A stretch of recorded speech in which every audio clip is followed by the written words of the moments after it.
Right now at 4, guilty verdicts in the case of the Hollywood Ripper, but it's not over just yet. The strange twist in the case that could impact how he serves his time.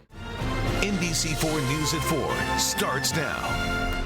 Thank you for being with us, everybody. I'm Michael Brownlee. And I'm Carolyn Johnson. A guilty verdict today for the serial killer dubbed the Hollywood Ripper. A jury in downtown L.A. convicting Michael Gargiulo for the murders of 2 women and the attempted murder of a 3rd. NBC4's Patrick Healy was inside the courthouse for that verdict, and he has new details on what's next for the now convicted serial killer. Patrick. Carolyn and Michael, 3 months of trial, a little over 3 days of jury deliberation, but the conviction today of Michael Gargiulo on multiple murders is only the first of potentially 3 phases before he is sentenced or sent to a mental institution.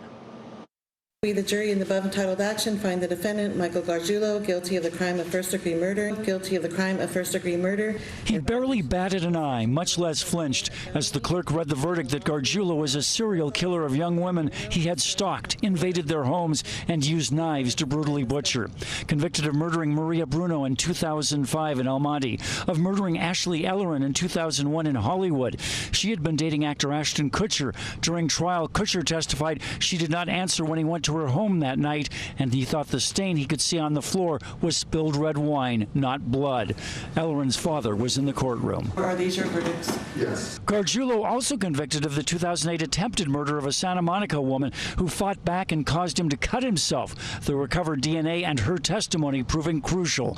But the question now, was Gargiulo legally sane when he committed these horrific crimes? We're going to come back on Tuesday at 9:30 to begin the sanity phase of the trial. Sanity phases are rare, but more than 3 decades ago, when President Ronald Reagan was nearly killed in a shooting attack by John Hinckley, Hinckley was found not guilty by reason of insanity.